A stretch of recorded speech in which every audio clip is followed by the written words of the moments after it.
अस्सलाम वालेकुम। आज हम डिस्कस कर रहे हैं पैनिक रिपोर्ट, और पैनिक रिपोर्ट हम डीपली डिस्कस करेंगे। हमारे पास आज 14 प्रो है और मेरे पास इसमें पैनिक रिपोर्ट जो है मेरे पास 0x1,40,000 मिस टू को जो मेरे पास एरर है, जो मोस्टली ये एरर होता है बैरोमीटर का। आपके पास चार्जिंग फ्लेक्स के अंदर जो बैरोमीटर होता है, आपके पास क्या होता है कि जब आपके पास रिस्टार्ट में डिवाइस आती है, आप लोग तो चार्जिंग रिबन चेंज करते हो और पैनिक रिपोर्ट आपके पास खत्म हो जाता है, डिवाइस ओके हो जाती है।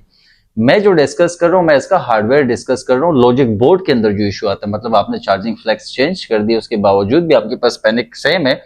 अब हमने सबसे पहले तो ये जानना है बैरोमीटर काम क्या करता है। बैरोमीटर मतलब किस लिए होता है चार्जिंग फ्लेक्स के अंदर। बैरोमीटर जो एक्चुअली यूज में होता है वो एल्टीट्यूड के लिए, जीपीएस में हेल्प करता है और एयर प्रेशर में।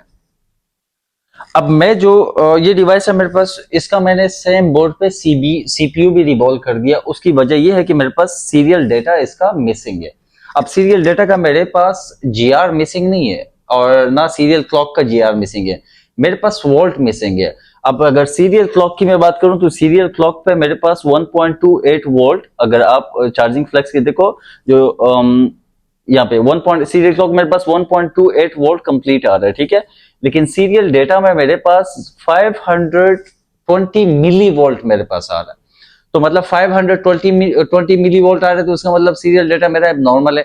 और इसका कॉज एबनॉर्मल का जो होता है वो चार्जिंग पोर्ट, जब वाटर डैमेज होती है तो मोस्टली क्या होता है कि बैरोमीटर सेंसर वाटर डैमेज हो जाता है, बोर्ड बच जाता है। लेकिन सम केस में क्या होता है कि आई2सी लाइन हमारी एबनॉर्मल होती है, इंटरनल रिवॉल्व कर दिया। इवन अगर मैं इसको स्वैप भी कर दूं तो ये सेम ही रहेगा, ठीक है। डिस्कस करने का मसला मतलब ये है कि ये जो पैनिक रिपोर्ट है बैरोमीटर का जो बोर्ड से मतलब आपके पास आता है, इस पे फिर ये कि टाइम वेस्ट ना करे। ये आई2सी इंटरनल इश्यूज है सीपीयू से, और ना ही इस पे पैसे जाया करे। मतलब अगर इसका सिंपली चेकिंग का मैं आपको एक तरीका बता देता हूँ। अगर आपके पास मल्टीमीटर है तो मल्टीमीटर में आपने क्या करना है कि आपने इसकी चार्जिंग पोर्ट जो चार्जिंग वो है एफपीसी है बोर्ड के अंदर, ये जो पहला हमारे पास ये पेन है, ये सीरियल डेटा हमारे पास 1.28 वोल्ट एग्जैक्ट हमारे पास आना चाहिए। और दूसरा हमारे पास है सीरियल क्लॉक। सीरियल क्लॉक पे भी 1.28 वोल्ट हमारे पास एग्जैक्ट बनना चाहिए।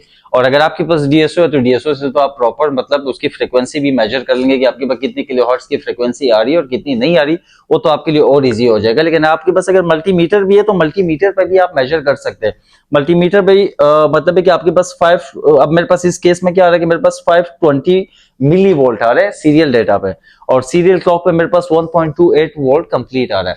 तो जब भी आपके पास ऐसा केस आए कि बैरोमीटर का, जब भी आपके पास ये पैनिक रिपोर्ट, खैर इसका जो उसका स्क्रीनशॉट है वो भी मैं